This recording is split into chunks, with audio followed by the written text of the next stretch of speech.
اس میں اللہ تعالیٰ فرماتا ہے کہ ان الصلاۃ کانت علی المؤمنین کتابا موقوتا، بے شک نماز مسلمانوں پر وقت مقررہ پر فرض کی گئی ہے۔ جو مقرر اوقات ہیں ان میں مسلمانوں پر نماز کو فرض کیا گیا ہے۔ اس کے علاوہ کافی احادیث طیبات مسند احمد شریف میں بھی موجود ہیں، سنن ابو داؤد میں موجود ہیں، سنن نسائی میں موجود ہیں، بخاری شریف میں موجود ہیں، صحیح مسلم شریف میں بھی موجود ہیں۔ ان تمام احادیث کا خلاصہ آپ کی خدمت میں یہی پیش کرتا ہوں کہ ایک بندہ، مختلف صحابہ سے روایت کی گئی کہ ایک بندہ حضور کی بارگاہ میں آیا تو وہ عرض کرتا ہے کہ جناب میں ساتھ علاقے سے آیا ہوں، تو مجھے نمازوں کے اوقات بتا دیجئے کہ کون سی نماز کس وقت پڑھوں۔ حضور نے فرمایا 2 دن ہمارے پاس رہو۔ تو آپ نے اس دن حضرت بلال کو فرمایا جب سورج اپنے سر سے ڈھل گیا تو فرمایا کہ اذان دو۔ بلال نے اذان دی، حضور نے جماعت کرائی۔ جب ہر چیز کا سایہ ایک مثل ہو گیا تو حضور نے بلال کو فرمایا اذان دو۔ بلال نے اذان دی تو حضور نے عصر پڑھائی۔ جب سورج غروب ہو گیا تو حضور نے بلال کو فرمایا اذان دو۔ اذان دی تو حضور نے مغرب پڑھائی۔ اور سورج غروب ہونے کے بعد کافی دیر تک شفق سرخی رہتی ہے مطلع پر، کچھ دیر وہ رہتی ہے، پونا گھنٹہ تک تقریباً رہتی ہے، پھر وہ غائب ہو جاتی ہے، پھر وہاں پہ سفیدی آ جاتی ہے۔ پھر جب وہ سفیدی آئی تو حضور نے بلال کو فرمایا اذان دو۔ بلال نے اذان پڑھی، حضور نے عشاء پڑھائی۔ وہ سفیدی جب غائب ہو گئی، سرخی آئی، پھر سفیدی آئی، سفیدی جب غائب ہو گئی تو پھر بلال کو فرمایا اذان دو۔ اذان دی، پھر آپ نے عشاء پڑھائی۔ پھر جب فجر کا وقت، جس کو فجر اول کہتے ہیں، فجر صادق بھی کہتے ہیں اس کو، وہ ہوئی تو حضور نے فوراً بلال کو فرمایا اذان دو۔ بلال نے اذان دی، آپ نے فجر پڑھائی۔ پھر دوسرا دن شروع ہو گیا۔ دوسرے دن جب ظہر کا وقت آیا تو بلال اٹھا اذان دینے کے لیے، فرمایا بیٹھ جاؤ۔ تھوڑی دیر کے بعد بلال پھر اٹھے اذان دینے کے لیے، فرمایا ٹھنڈا کرو۔ پھر جب ہر چیز کا سایہ 2 مثل کے قریب پہنچا تو حضور نے حضرت بلال کو فرمایا کہ اب اٹھو اذان دو۔ تو بلال نے اذان دی، حضور نے ظہر پڑھائی۔ پھر 2 مثل جب سایہ ہو گیا تو اس کے بعد پھر بلال کو فرمایا اب اذان دو۔ اذان دی تو حضور نے عصر پڑھائی۔ پھر اسی طرح مغرب اور عشاء جو ہے، جب عشاء آئی تو رات کا آخری پہر جب شروع ہوا تو حضور نے بلال کو فرمایا اذان دو، تو آپ نے عشاء پڑھائی۔ آپ نے فرمایا وہ بندہ کہاں تھا جس نے بھی پرسوں مسئلہ پوچھا تھا؟ وہ عرض کرتا ہے حضور میں حاضر ہوں۔ فرمایا ہر ٹائم کے 2 وقت میں نے نماز پڑھائی ہے، ان دونوں اوقات کے درمیان یہ سارے اوقات ہیں۔ تو انہی اوقات کو مد نظر رکھتے ہوئے ہم الحمدللہ زور بھی پڑھتے ہیں جب ٹھنڈی ہو جاتی ہے۔ عموماً لوگوں کے ذہنوں میں ہوتا ہے کہ پتہ نہیں 12:10 یا 5 پر سورج تو ڈھل جاتا ہے، کئی تو فوراً 12:30 شروع بھی ہو جاتے ہیں اذانیں دیتے، لیکن ہم نہیں دیتے۔ کیوں؟ اس لیے کہ حضور نے فرمایا کہ اس کو ٹھنڈا کر کے پڑھو۔ یہ ٹھنڈے والی حدیث ایک جگہ نہیں ہے، یہ کئی جگہوں پہ ہے۔ بہرحال یہ جو سورہ نساء یہ تو تھا حدیث پاک میں، چونکہ حضور نبی کریم صلی اللہ علیہ وسلم نے خود اس کی وضاحت فرما دی۔ اب یہ آیہ مبارکہ جس کا ایک ٹکڑا میں نے آپ کے سامنے تلاوت کیا ہے، اس کے تحت علامہ غلام رسول سعیدی صاحب رحمۃ اللہ تعالیٰ علیہ لکھتے ہیں کہ حالت جنگ میں نماز پڑھنے کے متعلق مذاہب فقہا، آپ فرماتے ہیں یہ جو اوپر آیت ہے نا کہ ان الصلاۃ کانت علی المؤمنین کتابا موقوتا، بے شک نماز مسلمانوں پر وقت مقررہ پر فرض کی گئی ہے، تو اس سے کچھ علماء نے یہ چیز لی ہے کہ نماز کے اوقات مقرر ہیں اور کسی نماز کو اس کے وقت کے بغیر ادا نہیں کیا جائے گا، اس لیے سفر میں نماز کو اس کے وقت پر ادا کیا جائے گا۔ بعض لوگوں کے ذہنوں میں ہے کہ جناب سفر پہ جانا ہے تو زور تو پڑھنی ہے تو عصر بھی ساتھ ہی پڑھ لیں، تو وہ فرماتے ہیں نہیں، سفر میں نماز کو اس کے وقت پر ادا کیا جائے گا۔ اس کا دوسرا معنی یہ ہے کہ حضر میں 4 رکعت نماز فرض کی گئی ہے اور سفر میں 2 رکعت نماز فرض کی گئی ہے۔ یعنی یہ جو اوپر آیت ہے نا کہ ان الصلاۃ کانت علی المؤمنین کتابا موقوتا، کہ نماز وقت مقررہ پر لوگوں پر فرض کی گئی ہے، تو کچھ علماء اس سے یہ لیتے ہیں کہ اس سے مراد ہے کہ سفر کی نماز 2 ہے اور خضر کی نماز 4 ہے۔ تو امام شافعی رحمۃ اللہ تعالیٰ علیہ اس کے قائل ہیں کہ جب کافر اور مسلمان کی تلواریں ٹکرا رہی ہوں تو اس وقت بھی مسلمان اپنے وقت پر نماز پڑھے۔ وہ اس آیت سے استدلال کرتے ہیں کہ نماز فرض ہے، چاہے تلواریں ٹکرا رہی ہوں تب بھی پڑھو۔ امام ابو حنیفہ رحمۃ اللہ تعالیٰ علیہ کے نزدیک اس حالت میں نماز فرض نہیں ہے، جب بالکل جنگ چھڑی ہوئی ہو تو اور وہ شخص وقت نکلنے کے بعد اس نماز کی قضا کرے گا۔ امام ابو بکر احمد بن علی رازی جساس حنفی متوفا 370 ہجری یہ لکھتے ہیں کہ امام ابو حنیفہ، امام ابو یوسف، امام محمد اور امام ظفر یہ کہتے ہیں کہ حالت جنگ میں نماز نہیں پڑھی جائے گی۔ اگر کسی شخص نے نماز پڑھتے ہوئے قتال کیا تو اس کی نماز فاسد ہو جائے گی۔ مثلا ایک آدمی نے دوران جنگ نماز نیت لی اور سامنے کافر آ گیا، اس نے اس کے ساتھ قتال کیا تو نماز تو اس کی فاسد ہو گئی۔ تو وہ کہتے ہیں کہ اگر امام مالک اور سوری یہ کہتے ہیں کہ جب رکوع اور سجود پر قادر نہ ہو تو اشارے سے پڑھے۔ حسن بن صالح نے کہا جب لڑائی کے وقت رکوع پر قادر نہ ہو تو ہر رکوع کے بدلے ایک تکبیر کہہ لے۔ امام شافعی یہ کہتے ہیں کہ اگر وہ نماز کی حالت میں ضرب لگائے یا نیزہ مارے تو کوئی حرج نہیں ہے۔ اگر اس نے مسلسل نیزے مارے یا ضرب لگائی یا کوئی اور عمل طویل کیا تو اس کی نماز باطل ہو جائے گی۔ یہ دیگر ائمہ کی بات ہے، امام مالک، امام شافعی اور دیگر ائمہ وہ جو یہ کہتے ہیں کہ دوران جنگ بھی پڑھے۔ امام ابو حنیفہ جن کی ہم اقتداء کرتے ہیں، تقلید کرتے ہیں، وہ اس کے قائل نہیں ہیں۔ امام ابو بکر رازی کہتے ہیں کہ قتال سے نماز باطل ہو جائے گی۔ اس کی دلیل یہ ہے کہ نبی صلی اللہ تعالیٰ علیہ وسلم نے، اب فقہائے احناف حنفی لوگ ہمارے امام جو دلیل دے رہے ہیں وہ یہ ہے کہ نبی صلی اللہ علیہ وسلم نے کئی مقامات پر نماز خوف پڑھائی ہے، اور جنگ خندق میں آپ نے 4 نمازیں نہیں پڑھی۔ جنگ خندق میں نبیوں کے امام نے خود 4 نمازیں نہیں پڑھی، حتیٰ کہ رات داخل ہو گئی۔ پھر آپ نے فرمایا اللہ ان کے گھروں اور پیٹوں کو آگ سے بھر دے، کیونکہ ان کی وجہ سے ہم عصر کی نماز نہیں پڑھ سکے۔ پھر آپ نے ان 4 نمازوں کو ترتیب وار قضا کیا۔ اس حدیث میں آپ نے یہ خبر دی ہے کہ قتال میں مشغول ہونے کی وجہ سے آپ کی 4 نمازیں قضا ہو گئیں۔ اگر حالت قتال کا مطلب حالت جنگ، اگر حالت قتال میں نماز پڑھنا جائز ہوتا تو آپ نماز کو ترک نہ فرماتے، جس طرح آپ نے بغیر قتال کے حالت خوف میں نماز کو ترک نہیں فرمایا۔ احکام القرآن جلد نمبر 2 صفحہ نمبر 264۔ نمازوں کے اوقات، اس آیت میں اللہ تعالیٰ نے یہ فرمایا کہ ہر نماز ایک مقرر وقت میں فرض کی گئی ہے۔ یہ اوپر والا استدلال ان علماء کا تھا جو اس آیت کے تحت سفر کی نماز اور خضر کی نماز الگ الگ سمجھتے ہیں اس جملے سے، لیکن ہمارے نزدیک اس آیت میں اللہ تعالیٰ نے یہ فرمایا کہ ہر نماز ایک مقرر وقت میں فرض کی گئی ہے۔ فجر کی نماز کا وقت فجر صادق کے طلوع ہونے سے شروع ہوتا ہے، طلوع آفتاب تک رہتا ہے۔ ظہر کی نماز کا وقت سورج کے استوا اور نصف النہار سے زوال کے بعد شروع ہوتا ہے اور 2 مثل سایہ تک رہتا ہے۔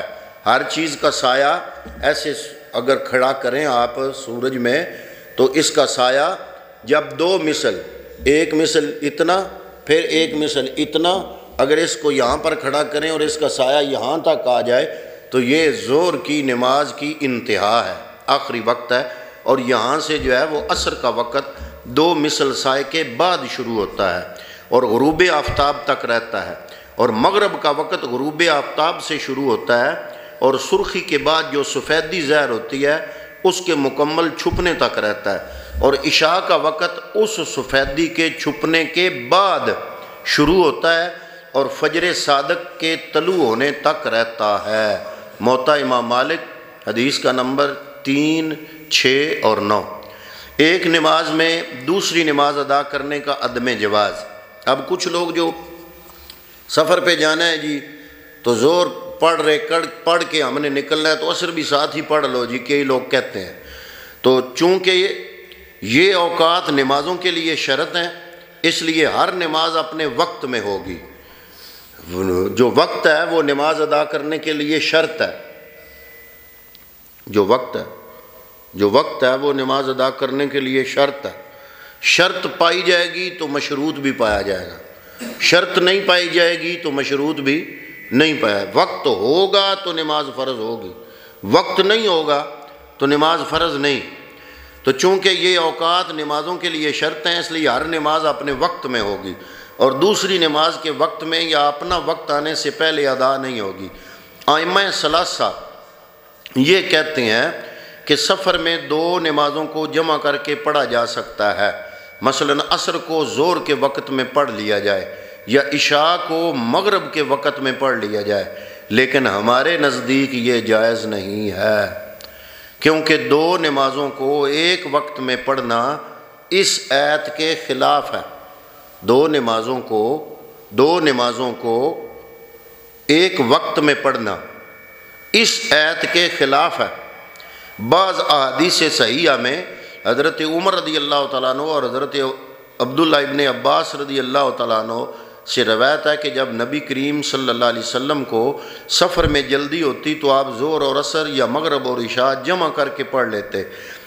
یہ حدیث پاک جس کو پڑھ کے لوگوں کو بتاتے ہیں، یہ بخاری شریف میں ہے اور اس کا نمبر ہے 1106 اور 1107۔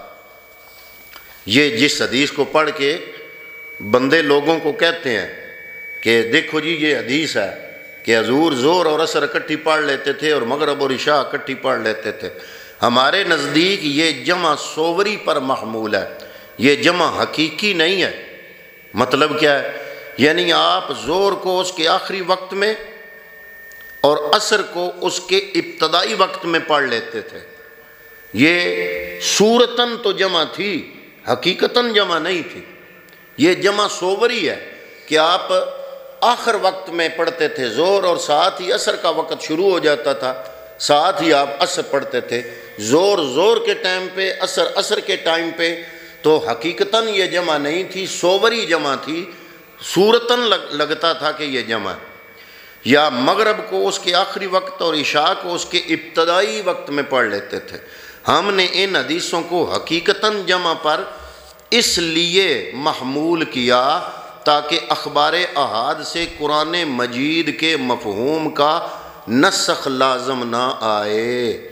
یہ جو آپ روایت پیش کر رہے ہیں یہ خبر واحد ہے، تو خبر واحد سے قرآن کے معنی میں نسخ نہیں کیا جا سکتا۔ تو میدان عرفات میں جو ظہر کے وقت عصر کو پڑھا جاتا ہے، جو مثال دیتے ہیں وہ حج وچ ہوندا نہیں جی، تو وہ کہتے ہیں کہ میدان عرفات میں جو ظہر کے وقت میں عصر کو پڑھا جاتا ہے اور مزدلفہ میں عشاء کے وقت میں مغرب کو پڑھا جاتا ہے، تو یہ خبر واحد نہیں ہے۔ وہ حج کا جو موقع ہے وہ خبر واحد سے ثابت نہیں ہے، وہ خبر متواتر سے ثابت ہے، اور خبر متواتر اس آیت کے لیے مخصص ہے، یعنی کہ آیت میں جو حکم عام ہے، خبر متواتر سے اس حکم کو ایک خاص موقع کے لیے خاص بنایا گیا، اور خاص بنانے والی خبر واحد نہیں، خبر متواتر ہے، تو اس لیے وہاں پر جائز ہے۔ اب ایک اور بات، آخری بات، کہ کچھ ممالک ایسے ہیں جہاں پہ قطبین ہیں، وہاں پہ 6 مہینے دن ہوتا ہے اور 6 مہینے رات ہوتی ہے۔ جب آپ کی گرمی آتی ہے تو ان کا 6 مہینے دن تسلسل سے جاری ہوتا ہے، سورج نظر نہیں آتا لیکن سورج کی روشنی 6 مہینے لگاتار، نہ رات نہ دن، لگاتار پڑتی ہے۔ تو ان ممالک میں نمازوں کا کیا اوقات ہوگا اور رمضان المبارک کے روزے کا کیا حساب ہوگا، افطاری اور سحری کا کیا حساب ہوگا؟ اس طرح یہ سوال کیا جاتا ہے کہ قطبین میں 6 مہینے کی رات ہوتی ہے تو وہاں روزے اور نمازوں کی کیا صورت ہوگی؟ یہ قطبین جہاں پہ یہ چیز ہوتی ہے، ناروے ڈنمارک، سویڈن، سکنڈینیویا کے جو ممالک ہیں ان کو سکنڈینیویا کہتے ہیں، ڈنمارک، سویڈن اور ناروے۔ تو وہاں پہ اس کا جواب یہ ہے کہ اگر فی الواقعہ قطبین کے افق پر 24 گھنٹے کے بعد سورج اور چاند کا طلوع اور غروب ہوتا ہے اور وقت کی باقی علامات بھی افق پر تھوڑی بہت ظاہر ہوتی ہیں جن سے ظہر اور عصر، مغرب اور عشاء وغیرہ کا تعین کیا جا سکتا ہے، تب تو وہاں 24 گھنٹوں میں 5 نمازیں بھی فرض ہیں، رمضان کے روزے بھی فرض ہیں اور لیلۃ القدر بھی متحقق ہوگی۔ اور اگر وہاں 6 ماہ کا دن اور 6 ماہ کی رات ہوتی ہے اور سورج اور چاند کا طلوع اور غروب 6 ماہ بعد ہوتا ہے تو وہاں کے رہنے والوں پر 24 گھنٹوں میں نہ نمازیں فرض ہیں، نہ رمضان کے روزے اور نہ وہاں شب قدر کا وجود ہوگا، کیونکہ یہ تمام چیزیں 24 گھنٹے کے بعد سورج کے طلوع و غروب پر موقوف ہیں۔ البتہ نماز اور روزے میں عبادت کی مشابہت اختیار کرنی چاہیے، فرض نہیں ہے لیکن کم از کم ان کو فرض کی عبادت کی مشابہت ضرور اختیار کرنی چاہیے۔ اور قطبین کے قریب جس ملک میں 24 گھنٹے کے بعد سورج کا طلوع اور غروب ہونا ہے اس کے اوقات کے مطابق نماز کے اوقات مقرر کیے جائیں۔ جو قطبین وہ علاقے ہیں ان کے جو ہمسائے ممالک ہیں نا، ان ہمسائے ممالک کے طلوع و غروب کو دیکھ کر ان کا جو وقت ہے وہ نکالا جائے، اس کے مطابق نماز کے اوقات مقرر کیے جائیں اور اسی ملک کے حساب سے روزے رکھے جائیں اور شب قدر کی جائے۔ یعنی جب اس قریب کے ملک میں رمضان ہو اس وقت وہاں رمضان کا اعتبار کر لیا جائے گا اور اسی ملک کے اوقات کے لحاظ سے سحر و افطار کا تعین کیا جائے گا۔ لیکن بھئی ان کو تو معاملہ ہے نا، ہمارا تو یہ ذرا سورج ہے، ذرا حساب ہے، جی اب سورج طلوع ہونے والا ہے، جی اب فجر صادق ہے، جی اب فجر کاذب ہے، جی ہمارا تو سیدھا معاملہ ہے۔ ان کا تو 6 مہینے سورج ہی نظر نہیں آنا، 6 مہینے جو ہے وہ سورج غروب ہی نہیں ہونا، سورج نظر بھی نہیں آنا اور غروب بھی نہیں ہونا، اس کا جو ہے نا وہ تھوڑا بہت اس کا اجالا اور روشنی رہنی ہے۔ تو وہ ان کے لیے کہتے ہیں کہ اپنے ہمسائے ملک کا حساب رکھ لیں، اور لیکن یہ تشبہ فی العبادت ہے، یہ فرض نہیں ہے لیکن تشبہ فی العبادت ہے، اور عبودیت اور بندگی کا تقاضا یہ ہے اگرچہ ہم نے بعین ہی نماز کے اوقات اور رمضان کا مہینہ نہیں پایا لیکن اس کے مشابہ اوقات میں ہم ان عبادات کو کر رہے ہیں۔ آخر وہاں دنیا کے دوسرے تمام کاموں کے اوقات مقرر کیے جاتے ہیں نا، کاروبار، سیر و تفریح، کھانے پینے، سونے جاگنے کے اوقات مقرر کیے جاتے ہیں۔ صبح سے لے کر شام تک کام کرنے والے لوگ وہاں 6 ماہ کے دن میں مسلسل کام کرتے ہیں یا 6 ماہ سوتے ہیں۔ 6 مہینے سوندے تو نہیں نا، 6 مہینے دا کم دا حساب لاندے نا، باہیں فجر نہیں ہوندی تاں بھی وہ ناشتہ تے کر دیں نا۔ تو وہ کہتے ہیں باقی تو سارے کام تو کرتے ہیں، صبح کا ناشتہ کرنے کے بعد دوپہر کا کھانا 3 مہینے بعد یا شام کا کھانا 6 ماہ بعد تو نہیں نا کھاتے۔ جس طرح زندگی کے باقی معمولات کو وہاں کے غیر معمولی حالات اور اوقات میں معین کیا جاتا ہے، خواہ باقی دنیا کے اعتبار سے وہ غیر معمولی لگتا ہو کہ سورج نکلا ہوا ہے اور وہ شام کا کھانا کھا رہے ہیں، اسی طرح عبادت کے نظام کو بھی قریب ترین ملک کے اوقات کے لحاظ سے ترتیب دینا چاہیے۔ میرا ایک دوست ہوتا تھا ناروے، وہ اس نے عشاء کے ٹائم فون کیا، بھی عشاء کے ٹائم بھی یہاں پر روشنی ہے اور رات کا 1 بجا ہے اور ابھی ہم عشاء ہم نے پڑھی ہے لیکن روشنی ہے، گرمیاں تھی نا، تو گرمیوں میں عشاء کے ٹائم بھی روشنی تھی وہاں پہ، تو لیکن انہوں نے ٹائم مقرر کیے ہوئے ہیں، تو قریب ترین ملک کے اوقات کے لحاظ سے ان کو یہ ٹائم ترتیب دینا چاہیے جہاں معمول کے مطابق طلوع و غروب ہوتا ہو۔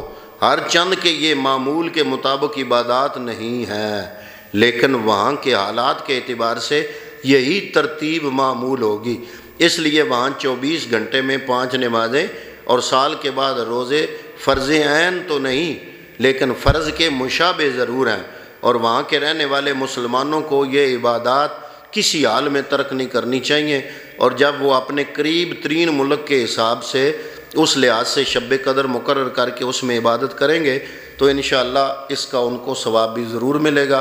تو دعا کرتے ہیں کہ اللہ رب العالمین ہمیں دین اسلام کے یہ جو مسائل ہیں یہ اس کی گہرائی سمجھنے اور اس پر عمل کی توفیق عطا فرمائے۔ آمین۔ وما علیہ الا البلاغ المبین۔